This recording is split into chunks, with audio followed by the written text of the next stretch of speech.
തൃശൂർ വടക്കാഞ്ചേരിയിൽ ബസിന്റെ പിൻചക്രം വയോധികയുടെ കാലിലൂടെ കയറി ഇറങ്ങി. 70 വയസ്സുള്ള നബീസക്കാണ് പരിക്കേറ്റത്. സൂരജ് സജീവ് വിവരങ്ങളുമായി ചേരുന്നു. സൂരജ്, കാലിലൂടെ കയറി ഇറങ്ങി എന്നൊക്കെ പറയുമ്പോൾ ഉണ്ടാകുന്നത് വലിയ അപകടമാണ്. നബീസയുടെ ആരോഗ്യനില എങ്ങനെയാണ് സൂരജ്? കാശ്മീർ ഇന്ന് രാവിലെ 8 മണിയോടുകൂടിയാണ് ഈ ഒന്നാം കല്ലിൽ വെച്ച ഈ അപകടം ഉണ്ടാകുന്നത്. കുന്നംകുളത്തേക്ക് യാത്ര ചെയ്യുന്നതിന് വേണ്ടിയാണ് നബീസ ഈ ഒന്നാം കല്ലിൽ നിന്ന് ബസ്സിൽ കയറുന്നത്. ബസ്സിൽ കയറിയ സമയത്താണ് ഈ ബസ് കുന്നംകുളത്തേക്കല്ല പട്ടാമ്പിയിലേക്കാണെന്നും തനിക്ക് അബദ്ധം പറ്റിയതാണെന്നും മനസ്സിലാക്കുന്നു. ഇതോടുകൂടി ബസ്സിൽ നിന്ന് ധൃതി പിടിച്ച് ഇറങ്ങുകയായിരുന്നു. ഈ ഇറങ്ങുന്നതിനിടയിൽ ഇവരുടെ കാല് മടങ്ങുകയും ആ സമയം തന്നെ ബസ് മുന്നോട്ടെടുക്കുകയും ചെയ്തു. അങ്ങനെയാണ് ഈ കാല് പിൻചക്രത്തിന് അടിയിൽ കുടുങ്ങിയതെന്നുള്ളതാണ് പറയുന്നത്. പിൻചക്രം ഈ കാലിലൂടെ കയറി ഇറങ്ങി. പിന്നീട് നാട്ടുകാർ ശബ്ദമുണ്ടാക്കിയതോടെയാണ് ഈ വാഹനം നിർത്തിയത്. പക്ഷേ അപ്പോഴേക്കും ഈ കാല് ചതഞ്ഞരഞ്ഞ നിലയിലായിരുന്നു. പിന്നീട് ഇവരെ നാട്ടുകാർ തന്നെ തൃശൂർ മെഡിക്കൽ കോളേജിലേക്ക് മാറ്റുകയും ചെയ്തു.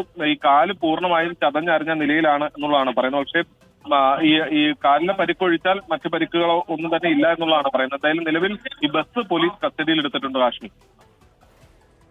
ഓക്കെ, സൂരജ് സജിയാണ്. വയോധികയുടെ 70 വയസ്സുകാരിയാണ്. ഒരു കാലിലൂടെ കയറി ഇറങ്ങി. സ്വാഭാവികമായും അതിൻ്റെ വലിയ പരിക്കുണ്ടാകും.